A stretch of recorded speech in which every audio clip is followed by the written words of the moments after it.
નમસ્તે મિત્રો, શ્રી શિવાય નમસ્તુભ્યમ. તો ઠંડી પડતી થઈ ગઈ છે, તો આપણે એ નિમિત્તે આજે આપણે મેથીના લાડવા બનાવીશું. અને એ જોવા માટે મારી ચેનલને તમે લાઈક, શેર અને સબસ્ક્રાઈબ કરવાનું ભૂલતા નહીં, જેથી તમને મારા વિડીયો નોટિફિકેશન મળતી રહેશે. તો આપણે ફટાફટ બનાવી લઈએ. તો આપણે કઢાઈ મૂકી દીધી છે અને એની અંદર આપણે 50 ગ્રામ જેટલું ઘી અંદર ઉમેરીશું.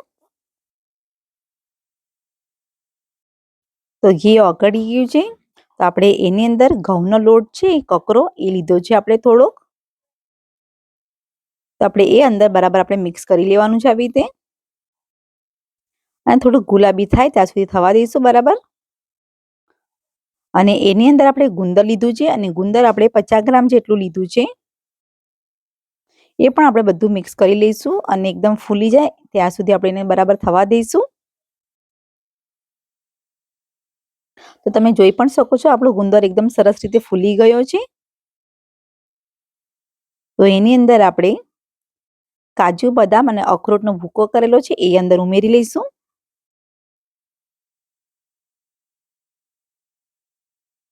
અને ટોપરાની છીણ છે એ પણ આપણે 1 વાડકી જેટલી અંદર ઉમેરી લઈશું.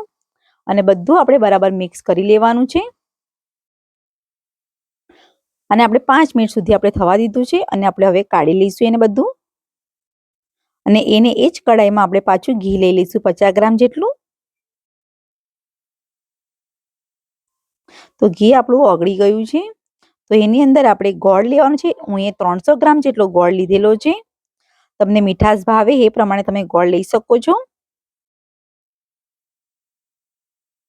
તો ગોળ આપણો એકદમ સરસ રીતે ઓગળી ગયો છે ને આપણે ગેસ બંધ કરી નાખેલો છે. અને એની અંદર આપણે મેથીનો લોટ છે આપણે 100 ગ્રામ જેટલો એ અંદર ઉમેર્યો છે.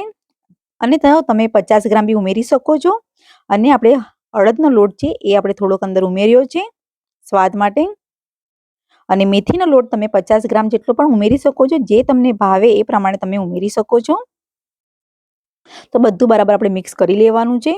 પા આપણો એકદમ કડક ના થાય એટલા માટે આપણે ગેસ બંધ કરી નાખેલો છે ક્યારનો. તો એની અંદર આપણે સૂંઠ છે એ આપણે 2 ચમચી લીધું છે. પીપળા મૂળ છે એ પણ 2 ચમચી લીધું છે આપણે. બધું મિક્સ કરી લેવાનું છે આપણે પાછું. અને ખસખસ લીધી છે આપણે 1 ચમચી. તો બધું આપણે મિક્સ કરી લીધેલું છે. અને આપણે જે માવો આપણે રેડી કર્યો છે એ બધું આપણે અંદર ઉમેરી લઈશું. અને બધું મિક્સ કરીને આપણે કમ્પ્લીટ રીતે લાડવા બનાવી લેવાના છે. તમે જોઈ પણ શકો છો એકદમ બધું મિક્સ કરી લેવાનું છે સારી રીતે. અને ગરમ ગરમ છે તો આપણે લાડવા બનાવી લઈશું.